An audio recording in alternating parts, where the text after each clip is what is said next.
എന്നെ കഴിച്ച എന്റെ മുടിക്ക് വിഷം. ഇതിന്റെ പേര് അമ്മച്ചിക്കെട്ട്. അത് പറ്റിക്ക്. ഇതെങ്ങനെയാ അമ്മച്ചിക്കെട്ടാന്നേ? ഒന്ന് തുടങ്ങിയാലോ? ഞാനും അങ്ങനെ സ്പ്ലിറ്റ് ചെയ്യാം. Hello YouTube family, we are back. കുറെ നാളായല്ലോ കണ്ടിട്ട് അല്ലേ? അതെ, ഏകദേശം ഇപ്പം 3 ആഴ്ചത്തോളമായി നമ്മളൊരു ലോങ് ഫോം വീഡിയോ ചെയ്തിട്ട്.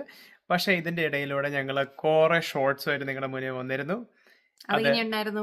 അതെ, അത് എല്ലാവർക്കും ഇഷ്ടപ്പെട്ടെന്ന് ഞങ്ങൾ വിചാരിക്കുന്നു, വിശ്വസിക്കുന്നു. ഏതായാലും ഒരുപാട് സപ്പോർട്ട് ഉണ്ടായിരുന്നു ആ വീഡിയോസിനൊക്കെ. അതുകൊണ്ട് വളരെ big thank you to everybody. അപ്പോൾ കഴിഞ്ഞ കുറച്ച് ആഴ്ചകളായിട്ട് ഇവിടെ ഭയങ്കര തണുപ്പും പിന്നെ സ്നോ ഒക്കെ ഉണ്ടായിരുന്നു നമുക്ക്. അപ്പോൾ നമ്മൾ സ്നോയുടെ ഇടയിലൂടെ കുറേ ഷോർട്സ് ഒക്കെ ചെയ്തിരുന്നു. അത് കണ്ടെന്ന് വിശ്വസിക്കുന്നു. ഏതായാലും ഇവിടെ നല്ല തണുപ്പായിരുന്നു. അപ്പോൾ നമ്മൾ ആ തണുപ്പിന് മുന്നേ കുറേ പ്രിപ്പറേഷൻ വർക്ക് ഇവിടെ ചെയ്തിരുന്നു. അപ്പോൾ അതെന്തൊക്കെയാണെന്ന് പറയാമോ? നമ്മൾ ഇവിടെ ലീഫ് മൾച്ചിങ് ചെയ്തു. മീനിങ് കരിയെല്ലാം മൊത്തം എടുത്ത് നമ്മൾ പൊടിച്ച് നമ്മളത് കോഴിക്കോട്ടിലേക്ക് കൊണ്ട് തട്ടി. അല്ലെങ്കിൽ അത് ഇവിടെ അത് എന്നതാ, അത് കൂടുതൽ നമ്മൾ മൾച്ചിങ്ങിനാണ് യൂസ് ചെയ്യുന്നത്.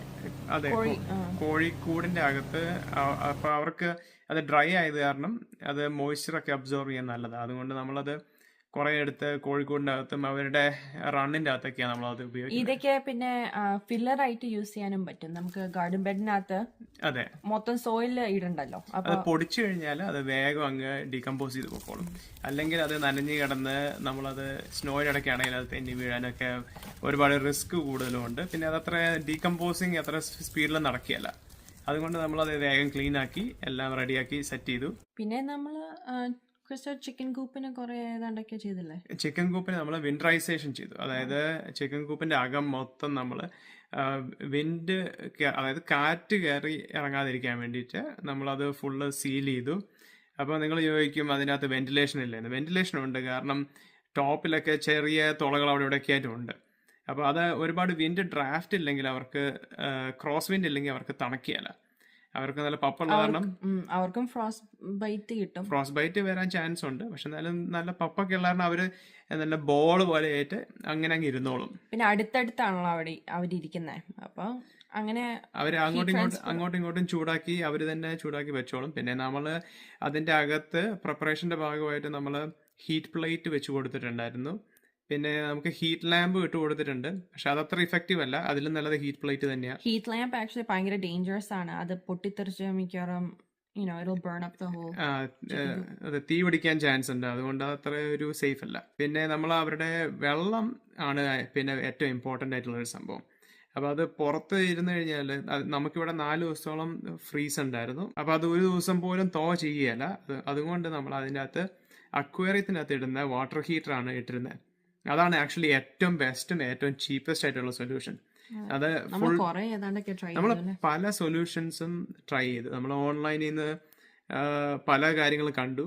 പലരും ഈ യൂട്യൂബിലും ടിക്ടോക്കിലൊക്കെ പല പല സൊല്യൂഷൻസ്. വെള്ളത്തിന്റെ അകത്ത് സോൾട്ട് കലക്കിയാൽ മതി, അല്ലെങ്കിൽ ഒരു ബോട്ടിലിനകത്ത് സോൾട്ടോ എന്നതാ ആപ്പിൾ സൈഡർ വിനെഗർ, അതെ, ആപ്പിൾ സൈഡർ വിനെഗർ ഒക്കെ നിറച്ച് ഇട്ടാൽ മതി എന്നൊക്കെ പറഞ്ഞ് നമ്മൾ പല കാര്യങ്ങളും ട്രൈ ചെയ്ത് നോക്കി. അതൊന്നും വർക്ക് ചെയ്തില്ല.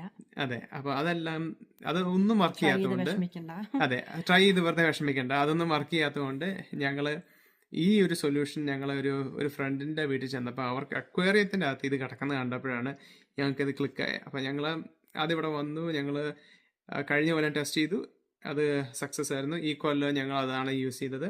അപ്പം നമ്മുടെ കോഴികളെല്ലാവരും 100% എല്ലാവരും അലൈവായിട്ടിരിക്കുകയാണ്. ഒരു കുഴപ്പമില്ല. പിന്നെ നെപ്പിൾ അല്ല യൂസ് ചെയ്യുന്നത് ഔട്ട്പുട്ട് ആയിട്ട്, മറ്റേ കപ്പല്ല.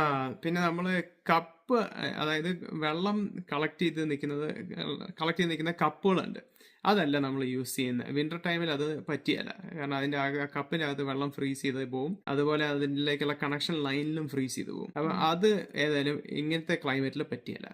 അപ്പൊ നമ്മൾ ഒരു നിപ്പിൾ മെക്കാനിസമാണ് യൂസ് ചെയ്യുന്നത്. അതായത് കൊത്തുമ്പോൾ, അതായത് സ്പ്രിങ് ഉണ്ട്, ആ സ്പ്രിങ്ങിൻ്റെ അകത്തോടെ വെള്ളം ഇച്ചിരിച്ചായിട്ട് വന്നുകൊണ്ടിരിക്കും. അതാണെങ്കിൽ ഫ്രീസ് ചെയ്യാൻ മാത്രമുള്ള ഒരു ഏരിയ ഇല്ല. അതുകൊണ്ട് തന്നെ കോഴിക്ക് നല്ല ഫുൾ ടൈം വാം ആയിട്ടുള്ള വെള്ളം കിട്ടുകയും ചെയ്യും. പിന്നെ വേറെ എന്തൊക്കെയാ ചെയ്തേ? പിന്നെ നമുക്ക് കുറെ സൺഷോക്കിന്റെയും പിന്നെ പലതരം ട്യൂബറുകളുടെ ഓർഡറുകൾ വന്നിട്ടുണ്ടായിരുന്നു. അതുകൊണ്ട് നമ്മൾ കഴിഞ്ഞ വീഡിയോയിൽ പറഞ്ഞിരുന്നു, ഞങ്ങൾക്ക് ഇവിടെ ചെറിയ ഒരു അഗ്രികൾച്ചറൽ ബിസിനസ് പോലെ ഞങ്ങൾ ചെയ്യുന്നുണ്ട്. ഒരു സൈഡ് ഹസൽ പോലെയാണ് ഞങ്ങൾ ചെയ്യുന്നത്. അപ്പോൾ അതിൻ്റെ അകത്ത് നമുക്കതിൽ കുറച്ച് ഓർഡറുകൾ വന്നായിരുന്നു ഈ സമയത്ത്. അപ്പോൾ നമ്മൾ അതിന് പ്രിപ്പറേഷനും കൂടെ ആയിട്ട് ഞങ്ങൾ കുറേ ട്യൂബേഴ്സ്, കിഴങ്ങുകളും അങ്ങനത്തെ സംഭവങ്ങളൊക്കെ നമ്മൾ സാധാരണ ഓവർ വിൻ്റർ ഇടുക ചെയ്യുന്നത്. അതായത് നമുക്ക് ആവശ്യമുള്ളത് മാത്രമേ നമ്മൾ ഹാർവെസ്റ്റ് ചെയ്യുന്നുള്ളൂ. ഇല്ലെങ്കിൽ സോയില് നല്ല ഇൻസുലേറ്ററാണ്, അപ്പം ഗ്രൗണ്ടിൽ തന്നെ കിടന്നാൽ മതി, സാധനം കേടായി പോവുകയില്ല പൊതുവേ. പക്ഷെ സ്നോയൊക്കെ വന്നു കഴിഞ്ഞാൽ വെള്ളം നിന്ന് കഴിഞ്ഞാൽ ചീഞ്ഞു പോകും. അപ്പം അത് ഒഴിവാക്കാൻ വേണ്ടിയിട്ടും പിന്നെ നമ്മുടെ ഓർഡറുകൾ കുറേ ഫുൾഫിൽ ചെയ്യാനും കൂടെ വേണ്ടിയിട്ട് ഞങ്ങൾ കുറേ ഹാർവെസ്റ്റ് ചെയ്തു. പിന്നെ നമ്മുടെ വീട്ടിലേക്കുള്ള ആവശ്യത്തിന് നമ്മൾ ഈ ചില കിഴങ്ങുകളൊക്കെ, അതായത് സൺചോക്കൊക്കെ പോലത്തെ കിഴങ്ങുകൾ നമ്മൾ യൂസ് ചെയ്യാറുണ്ട്. അപ്പം അതിന് വേണ്ടിയിട്ട് ഞങ്ങൾ കുറെ ഹാർവെസ്റ്റ് ചെയ്ത് സ്നോയിൽ നിന്നും പ്രൊട്ടക്ട് ചെയ്യാൻ വേണ്ടിയിട്ട് എടുത്ത് മാറ്റി. പിന്നെ അതുകൂടാതെ അത് ശരിക്കും ആ ദിവസം തന്നെ നമ്മൾ പോയി അതെ, നമ്മള് സ്നോ പെയ്യുന്നതിന്റെ തലേദിവസം ചെയ്തു. അത് കഴിഞ്ഞ് പിന്നെ മൊത്തം ഹാർവെസ്റ്റ് ചെയ്യാൻ പറ്റാഞ്ഞത് കൊണ്ട് ഞങ്ങള് സ്നോ പെയ്ത ദിവസവും ചെയ്തു. സ്നോ പെയ്ത് കിടക്കുമ്പം വലിയ കുഴപ്പമില്ല, കാരണം മെൽറ്റ് ചെയ്യുന്നില്ല ആ സമയത്ത്. അതുകൊണ്ട് നമുക്ക് പിന്നെ പേടിക്കേണ്ട, ഇത് കിഴങ്ങുകൾ കേടായി പോകുന്നൊന്നും പേടിക്കേണ്ട കാര്യമില്ല. പക്ഷെ ഞാനും ഇച്ചിരി കൂടിയായിരുന്നോ അന്ന് മാന്താൻ. എന്റെ ദൈവമേ, കിട്ടുന്ന ട്യൂബറിന്റെ സൈസ് ഒക്കെ ഭയങ്കര വലുതാണ്, വലിയ ട്യൂബറുകളാണ്. പക്ഷെ കൈ ഫ്രോസൺ ആയി പോകും, കാരണം നമ്മള് ഗ്ലൗസ് ഇട്ടുകൊണ്ടൊന്നും പണിയാൻ പറ്റില്ല. സ്നോയിനകത്ത് ഗ്ലൗസ് മുക്കി കഴിയുമ്പോൾ അന്നേരം സ്നോ അങ്ങ് മെൽറ്റ് ചെയ്യാൻ തുടങ്ങും. അപ്പം ഗ്ലൗസും കൂടെ നനഞ്ഞാൽ അതിനേക്കാളും പ്രശ്നമാകും. അപ്പം ഞങ്ങൾ ബെയർ ഹാൻഡ്സും കൊണ്ടാണ് നമ്മളത് കുറേ മാന്തി എടുത്തത്. നമുക്ക് മാന്തി എടുക്കാനേ പറ്റുള്ളൂ, അല്ലെങ്കിൽ കിഴങ്ങുകളൊക്കെ ഡാമേജ് ആവും. നമുക്ക് പിന്നെ അത് വിൽക്കാനും പറ്റിയല്ല. അല്ലെങ്കിൽ നമ്മൾ പെട്ടെന്ന് തന്നെ ഉപയോഗിക്കാനാണെങ്കിൽ പെട്ടെന്ന് തന്നെ ഉപയോഗിക്കാൻ വേണം, അല്ലെങ്കിൽ അത് ഡ്രൈ ഔട്ട് ആയി പോകും, പിന്നെ ആ കിഴങ്ങുകൾ ഒന്നിനും കൊള്ളാതെ ആയി പോകും. പിന്നെ നമ്മൾ വേറെ എന്നാ ചെയ്തേ? ജനറേറ്റർ പോയി ഒന്ന് ടെസ്റ്റ് ചെയ്ത് നോക്കിയില്ലേ? നമുക്ക് ഇവിടെ തണുപ്പ് വരുന്ന സമയത്ത്, അതായത് എക്സ്ട്രീം കോൾഡ് വരുന്ന സമയത്ത്, ഫ്രീസിങ് വരുന്ന സമയത്ത് പവർ ഔട്ടേജ് ഉണ്ടാകാൻ ചാൻസ് ഉണ്ടെന്നുള്ള ഒരു വാർണിംഗ് കിട്ടിയായിരുന്നു. അതുകൊണ്ട് ഞങ്ങൾ ജനറേറ്റർ, നമുക്കവിടെ ജനറേറ്റർ ഉണ്ട്, ഗ്യാസ് ജനറേറ്ററാണ്. അത് കുക്കിംഗ് ഗ്യാസ് വെച്ചിട്ട് അത് വർക്ക് ചെയ്യുന്നത്. ഈ നെയ്ബർഹുഡിലും എല്ലാവർക്കും തന്നെ ജനറേറ്റർ ഉണ്ട്. അതെ, അപ്പം നമ്മുടെ ജനറേറ്റർ വർക്കിംഗ് കണ്ടീഷൻ ആണോ എന്ന് അറിയാനൊക്കെ ആയിട്ട് നമ്മൾ അത് ഫുള്ള് ടെസ്റ്റ് ചെയ്ത് അത് വർക്കിംഗ് ആണെന്ന് മേക്ക് ഷുവർ ചെയ്തു. പിന്നെ വണ്ടിയും എക്വിപ്മെന്റ് ഒക്കെ എടുത്ത് അകത്ത് വെച്ചു. അതെ, സ്നോയ്ക്കകത്ത് കിടന്നു കഴിഞ്ഞാൽ വണ്ടിയൊക്കെ എടുക്കാൻ പാടാവും. അതുകൊണ്ട് ഞങ്ങൾ അതെല്ലാം നേരത്തെ കണക്ക് കൂട്ടിയെടുത്ത് അകത്താക്കി. നമ്മുടെ സ്നോയിലേക്ക് മുന്നേ പ്രിപ്പറേഷൻ ആയിട്ട് നമ്മൾ കടയിലൊന്ന് പോയായിരുന്നു, കുറച്ച് അത്യാവശ്യം പാലും പഴവും എന്തെങ്കിലുമൊക്കെ കിട്ടുമെന്ന് അറിയാൻ വേണ്ടിയിട്ട്. ഏതായാലും കടയിൽ ചെന്ന് കഴിഞ്ഞപ്പം പാലും ഉണ്ടായിരുന്നില്ല, അതായത് ഹോൾ മിൽക്ക് ഉണ്ടായിരുന്നില്ല. റെഗുലർ 2% മിൽക്ക് ഉണ്ടായിരുന്നു കുറച്ച്. അപ്പം ഞങ്ങൾ ഏതായാലും അതെടുത്തോണ്ട് ഞങ്ങൾ വീട്ടിൽ വന്നു. ചോക്ലേറ്റ് മിൽക്ക് ഒട്ടും ഉണ്ടായിരുന്നില്ല. ചോക്ലേറ്റ് മിൽക്ക് ഇല്ലായിരുന്നു. എല്ലാവരും പ്രായം ചെന്നവർ എല്ലാവരും ചോക്ലേറ്റ് മിൽക്ക് എടുത്തോണ്ട് പോകുമായിരുന്നു. മുട്ടയില്ല, എസെൻഷ്യൽ സംഭവങ്ങളെല്ലാം തന്നെ പോയി. ബ്രെഡ്, മുട്ട, പഴം, പാല്, ഇങ്ങനത്തെ മെയിൻ സംഭവങ്ങളെല്ലാം തന്നെ തീർന്നായിരുന്നു കടകളിൽ എല്ലായിടത്തും തന്നെ. പിന്നെ ഡ്രൈവ് ത്രൂവിലും നല്ല തിരക്കായിരുന്നു. ഞാൻ കടയിൽ ചെന്നപ്പോൾ 1-2 പേരോട് സംസാരിച്ചു. അവരും പറഞ്ഞു ഒരു സൂപ്പർ മാർക്കറ്റിലും ഈ പറഞ്ഞ ഒരു സാധനങ്ങളും തന്നെ മിച്ചമില്ലെന്നാണ് പറഞ്ഞത്. അതെ, ഇവിടെ അമേരിക്കയിലെ ഒരു പ്രത്യേക സ്വഭാവമാണ് ഇത്. ഇങ്ങനെ എന്തെങ്കിലും ഇവന്റ്സ് ഉണ്ടാകാൻ പോവുകയാണെങ്കിൽ കാര്യം ഇവിടെ 2-3 ദിവസം ഇത് ലാസ്റ്റ് ചെയ്യുള്ളൂ, എന്നാൽ പോലെ ആൾക്കാർ ഈ പറഞ്ഞ സാധനങ്ങളും പിന്നെ ടോയ്ലറ്റ് പേപ്പറും മേടിച്ചുകൊണ്ട് പോകും. നമ്മുടെ ആദ്യത്തെ സ്നോഫോൾ കിട്ടിയത് ലേറ്റ് നൈറ്റ്, ഒരു 9 മണിയാണോ 8 മണി കഴിഞ്ഞപ്പോഴും കണ്ടെന്ന് തോന്നുന്നു. അതെ, 8 മണി സമയത്തും കണ്ടാ തുടങ്ങിയത്. ക്രിസ്റ്റോന്റെ ഒരു സന്തോഷം കാണായിരുന്നു. ക്രിസ്റ്റോ വെയിറ്റ് ചെയ്തിരിക്കുവായിരുന്നു ആ സ്നോവിന് വേണ്ടി. എനിക്ക് സ്നോയും തണുപ്പൊക്കെ ഭയങ്കര ഇഷ്ടമാണ്. എനിക്ക് സ്നോയിനകത്ത് ഇറങ്ങുന്നതൊക്കെ തണുപ്പ് എല്ലാവർക്കും ഇഷ്ടമാവും, പക്ഷെ സ്നോ അതെ. ഞാൻ ഏതായാലും എനിക്ക് തോന്നുന്നു ഞാൻ അന്ന് രാത്രി തന്നെ പുറത്തിറങ്ങിയില്ലേ, അതിന്റെ ഒരു 10 മണിയും കണ്ടായപ്പോ 10-11 മണിയും കണ്ടായപ്പോ ഞാൻ ഇവിടെ ലൈറ്റ് ഒക്കെ ഇട്ടിട്ട് നമ്മുടെ വീടിന്റെ ചുറ്റും ഫ്ലഡ് ലൈറ്റ് ഒക്കെ ഉണ്ട്. അപ്പൊ ഫ്ലഡ് ലൈറ്റ് ഒക്കെ ഇട്ട് ഞാൻ പുറത്തിറങ്ങി അതെ സ്നോയുടെ അകത്തൊക്കെ ഞാൻ കുറച്ചു നേരം മന്തി കളിച്ച്. അന്നേരത്തേക്ക് ആ സമയത്ത് ശരിക്കും പുറത്തോട്ട് നോക്കിയ ഒരു ബ്ലിസേർഡ് പോലെ ആയിരുന്നു കേട്ടോ. ശരിക്കും അതെ, നല്ല തിക്കായിട്ട് സ്നോ പെയ്യുന്നുണ്ടായിരുന്നു. എനിക്ക് തോന്നുന്നു അന്നേരത്തേക്ക് 1 ഇഞ്ച് കണ്ട് സ്നോ പെയ്തായിരുന്നു, 1 or 2 ഇഞ്ച് പെയ്തായിരുന്നു എനിക്ക് അന്നേരം. ഏതായാലും നല്ല രസമായിരുന്നു കാണാൻ, എനിക്ക് ഭയങ്കര ഇഷ്ടമായിരുന്നു. അതെ, ഞാൻ അതിനകത്ത് ഇറങ്ങി ജസ്റ്റ് ഒന്ന് കുറച്ചു നേരം ഒന്ന് കയറ്റി മന്തി കളിക്കാനൊക്കെ നോക്കി. അത് കഴിഞ്ഞ് തണുപ്പ് കാരണം ഞാൻ വേഗം വെറ്റായിരുന്നു തോന്നുന്നല്ലേ. അപ്പൊ ഇവിടെ സ്നോയും തണുപ്പും ഉണ്ടായിരുന്ന സമയങ്ങളിൽ നമുക്ക് ഏകദേശം 4 ദിവസത്തോളം ബിലോ ഫ്രീസിങ് ആയിരുന്നു. അപ്പൊ നമ്മൾ ഇട്ടിരുന്ന പല ഷോർട്സിനും കുറെ കോമന്റ്സ് ഒക്കെ കിട്ടിയിട്ടുണ്ട്. രസകരമായ കോമന്റ്സ് ആയിരുന്നു, പ്രത്യേകിച്ച് നമ്മുടെ കാനഡയിലും പിന്നെ യൂറോപ്പിൽ നിന്ന് പലയിടത്തു നിന്നുള്ളവരുടെ കോമന്റ്സ് ആയിരുന്നു അതൊക്കെ. അപ്പം അവർക്കൊക്കെ -40, 50 ഒക്കെ ആണെന്നൊക്കെ അവർ പറയുന്നു. അവർക്ക് ഇതൊന്നും വലിയൊരു സംഭവം, ഇവിടുത്തെ തണുപ്പൊന്നും ഒരു വലിയ സംഭവമല്ല. പക്ഷെ ഞങ്ങൾക്ക് ഇത് ഇവിടെ ഒരു വലിയ സംഭവമാണ്. കാരണം നമുക്ക് ഇവിടെ അത്രയും തണുപ്പ് വരാറില്ല. പിന്നെ അതുപോലെ തന്നെ നമ്മള് കാലിഫോർണിയയിൽ നിന്നും കൂടെ അല്ലേ വന്നേക്കുന്നത്. അതെ, അപ്പൊ നമുക്ക് അങ്ങനെ ഒരുപാട് തണുപ്പുള്ള ക്ലൈമറ്റ് ഒന്നും അല്ല നമ്മൾ വന്നത്. പിന്നെ മാത്രമല്ല ഈ സ്റ്റേറ്റിൽ ഇത് ഇത്രയ്ക്കും സ്നോ അങ്ങനെ കിട്ടാറില്ല പൊതുവെ. അതുകൊണ്ട് തന്നെ ഈ സ്റ്റേറ്റിന് റെക്കോർഡ് കണക്കിന് സ്നോ ഇത്തവണത്തെ ഒരു റെക്കോർഡാണെന്ന് തോന്നുന്നു കുറെ കാലം കൂടിയിട്ട്.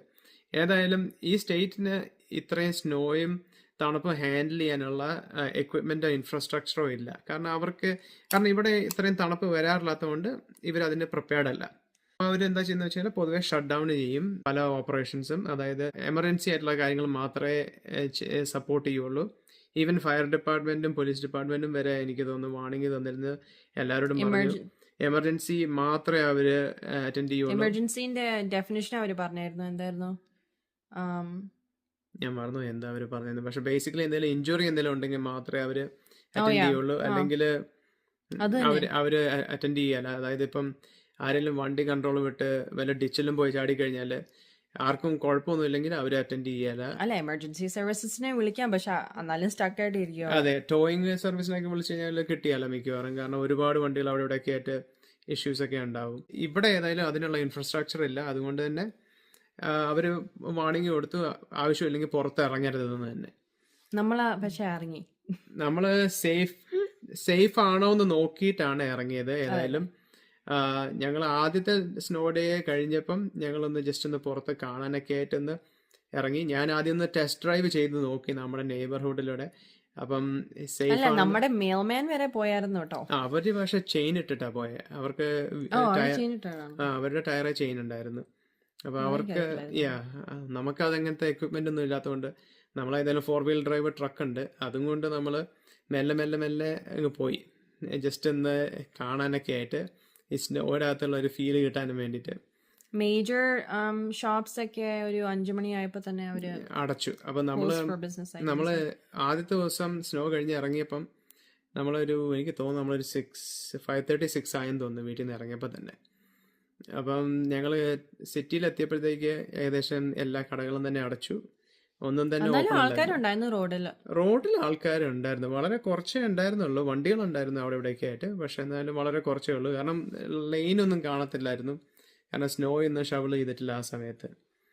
അതുകൊണ്ട് തന്നെ അങ്ങനെ ഒരുപാട് ആൾക്കാരൊന്നുമില്ല. പക്ഷെ നല്ല രസമായിരുന്നു കാണാൻ. എല്ലാം വെളുത്ത് നിൽക്കുന്ന കാണാൻ നല്ല രസമാണ്. കാരണം നമുക്ക് ഇവിടെ വിൻ്റർ ആയിക്കഴിഞ്ഞാൽ എല്ലാം കരിഞ്ഞുണങ്ങി നിൽക്കുന്ന ഒരു ഫീലേ ഉള്ളൂ. അല്ലാതെ സ്നോ കിട്ടുന്ന സമയത്ത് മാത്രമേ ഉള്ളൂ നമുക്ക് എല്ലാം ഒന്ന് വെളുത്ത് നിൽക്കുന്ന ഒരു ഫീലിംഗ് ഉള്ളത്. അത് കഴിഞ്ഞ് ഇവിടെ സമ്മർ ആകുമ്പോഴും നല്ല രസം കേട്ടോ. സ്പ്രിങ് സമ്മർ ആവുന്ന സമയത്ത് എല്ലാം പച്ചച്ച് നല്ല രസമാണ് കാണാൻ. അടുത്ത വീഡിയോ ഒരു Q&A വീഡിയോ ആക്കിയാലോ എന്നൊരു ആലോചനയുണ്ട് അല്ലേ കൃഷ്ണ? അങ്ങനെ ഒരു ആലോചന ഇല്ലാഴികയില്ല. അപ്പം നിങ്ങൾക്ക് ഞങ്ങളെക്കുറിച്ച് അറിയാൻ താല്പര്യമുള്ള എന്തെങ്കിലും കാര്യങ്ങളുണ്ടെങ്കിൽ അത് കോമെന്റ്സിൽ ഇടുക. അതുപോലെ തന്നെ ഞങ്ങൾ ഇവിടെ എന്തൊക്കെ ചെയ്യുന്നുണ്ടെന്നുള്ള കാര്യങ്ങൾ സ്പെസിഫിക് ആയിട്ട് അറിയാൻ താല്പര്യമുണ്ടെങ്കിൽ അതും കോമെന്റ്സ് ഇടുക. ഞങ്ങൾ പറ്റുന്ന പോലെ ആൻസർ ചെയ്യുന്നതായിരിക്കും. ഈസി ക്വസ്റ്റ്യൻസും അതെ ഈസി ക്വസ്റ്റ്യൻസ് മാത്രമേ ഉള്ളൂ. ട്രിക്ക് ക്വസ്റ്റ്യൻസ് ഒന്നും പാടില്ല കേട്ടോ. അപ്പോൾ പിന്നെ ഒരുപാട് വലിച്ചു നീട്ടുന്നില്ല. നെക്സ്റ്റ് വീഡിയോയിൽ കാണാം.